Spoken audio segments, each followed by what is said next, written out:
Que a paz e a graça do Senhor Jesus possa ser derramada em cada coração que vai ouvir mais esse podcast. Nós vamos ler alguns versículos do livro de Números. Na verdade, a mensagem de hoje tem a ver com o capítulo 13 e 14 do livro de Números, mas eu não vou ler esses dois capítulos inteiros. Então, eu sugiro que cada um faça a sua leitura. Eu vou ler alguns versículos do capítulo 13 e depois um pouquinho do 14. Mas para contextualizar, nesse momento, o povo de Israel já tinha sido liberto da escravidão do Egito. Deus os libertou daquela escravidão. E eles estavam no deserto para poderem chegar a Canaã, que era a terra prometida por Deus, era a terra da promessa, a terra que manava leite e mel. Então, nesse momento, o Senhor dá uma ordem a Moisés. Então, eu vou ler versículo 1 e 2 do capítulo 13 de Números. O Senhor disse a Moisés: envie alguns homens que espiem a terra de Canaã, que eu vou dar aos filhos de Israel. Envie um homem de cada tribo de seus pais, sendo cada qual chefe entre eles. Agora eu vou pular para o 25 ao 28. Depois de 40 dias, voltaram de espiar a terra. Vieram a Moisés, a Arão e a toda a congregação dos filhos de Israel em Cádiz, no deserto de Parã. Fizeram um relato do que tinham visto a eles e a toda a congregação e mostraram-lhes os frutos da terra. Relataram a Moisés e disseram: fomos à terra a qual você nos enviou. De fato, é uma terra onde mana leite e mel. Esses são os frutos dela. Mas o povo que habita nessa terra é poderoso, e as cidades são muito grandes e fortificadas. Também vimos ali os filhos de Anak. Aí eu vou pular para o 30 e 31. Então, Caleb fez calar o povo diante de Moisés e disse: vamos subir agora e tomar posse da terra, porque somos perfeitamente capazes de fazer isso. Porém, os homens que tinham ido com ele disseram: não podemos atacar aquele povo, porque é mais forte que nós. Aí eu vou para o capítulo 14, versículo 2, que diz assim: todos os filhos de Israel murmuraram contra Moisés e contra Arão. E toda a congregação lhes disse: quem dera tivéssemos morrido na terra do Egito, ou mesmo nesse deserto. Números 14, 6 e 7. E Josué, filho de Num, e Caleb, filho de Jefoné, que eram daqueles que espiaram a terra, rasgaram as suas vestes e falaram a toda a congregação dos filhos de Israel, dizendo, aí continua, esses dois foram impressionantes diante de Deus, porque a Bíblia diz que neles havia um outro espírito. 12 espias, 12 príncipes sobre as tribos dos israelitas. Porém, somente 2 tiveram o olhar no poder e na fidelidade de Deus. Todos já tinham experimentado os milagres de Deus, mas só 2 creram nesse amor, nesse poder e nessa fidelidade. Os 12 espias, assim como toda a população que saiu da escravidão do Egito, já tinham visto e experimentado do poder e da fidelidade de Deus, já tinham visto as 10 pragas sobre todo o povo do Egito e somente uma cidade, a de Gósen, não ser atingida pelas pragas. Gósen era a cidade que foi dada por Faraó aos irmãos de José para que eles pudessem morar com suas famílias. E lá eles cresceram e multiplicaram. Ou seja, o Egito todo foi atingido pelas 10 pragas, menos o povo da aliança que morava em Gósen. Todos eles já tinham visto isso. E todos eles viram o mar vermelho se abrir para eles passarem. E depois se fechar, esse mesmo mar se fechar sobre o exército de Faraó que os perseguia. Experimentaram o cuidado de Deus quando ele enviava do céu o alimento todos os dias, fazendo sair água da pedra para eles beberem.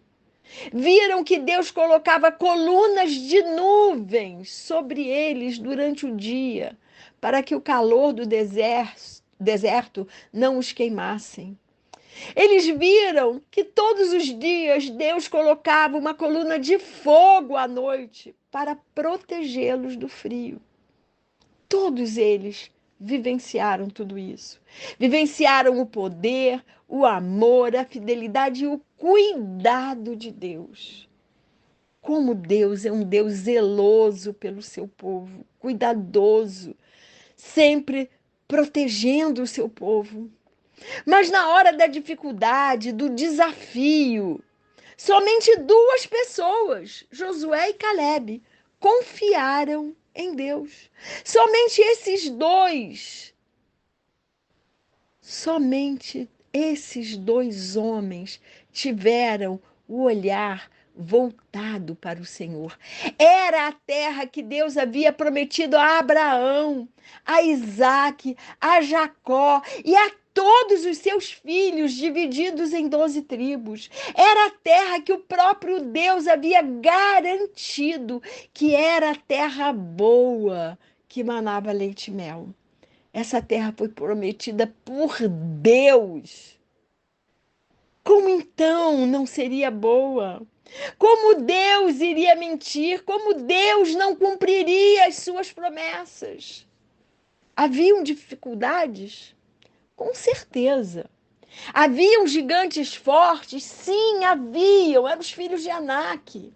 Mas o que eram as dificuldades e os gigantes diante do tamanho de um Deus todo-poderoso que todos já haviam experimentado do poder e do amor e dos cuidados?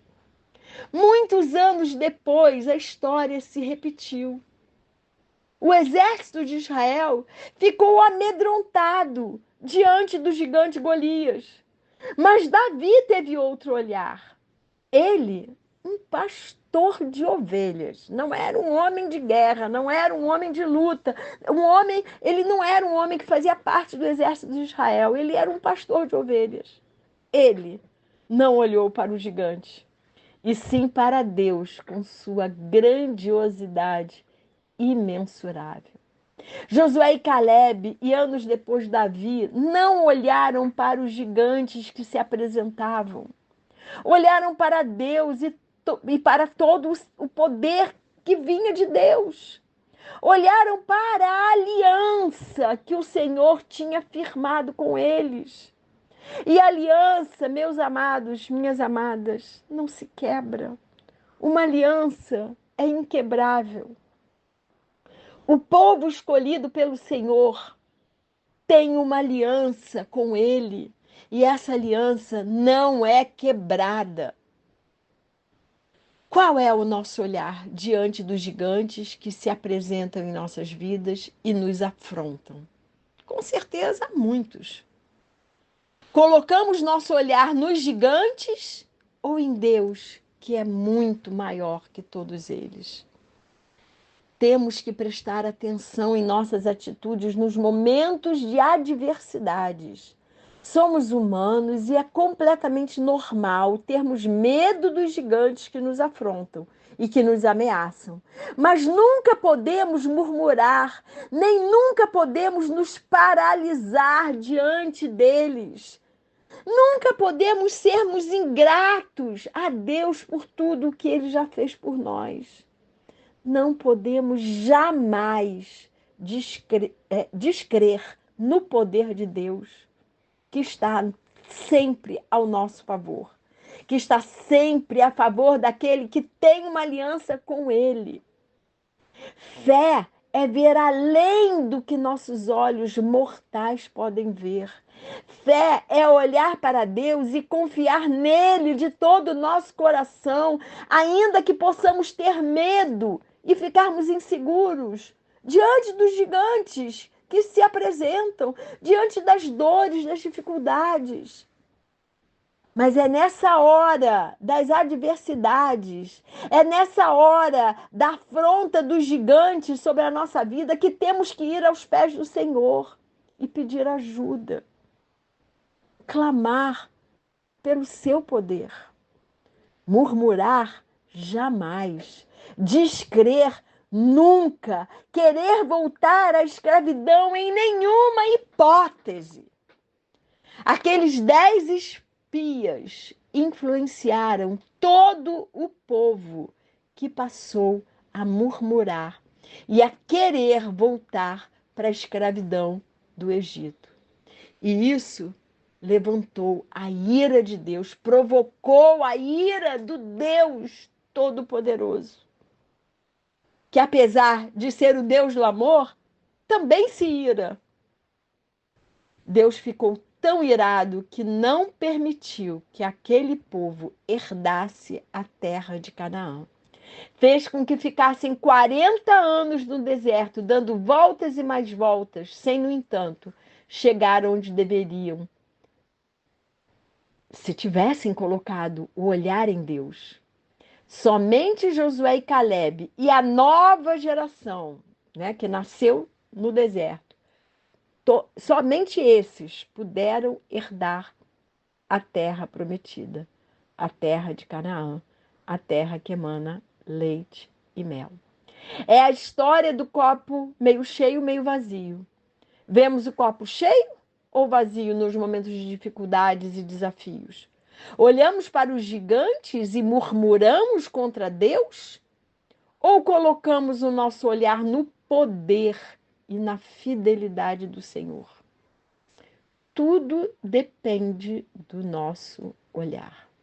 Temos que ter o espírito de Calebe e de Josué, que só viram as coisas boas de Canaã, tendo convicção de que os gigantes seriam vencidos por Deus. Nós temos que ter esse olhar. Nós temos que ter o espírito de Calebe e Josué.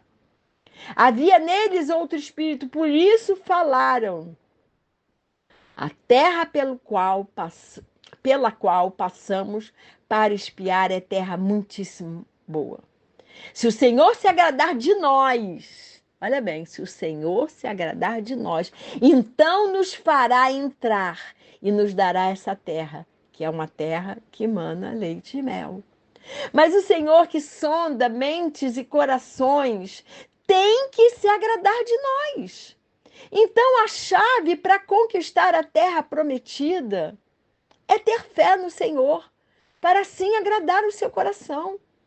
E agora, a nossa terra prometida não é mais a terra de Canaã, é a nova Jerusalém.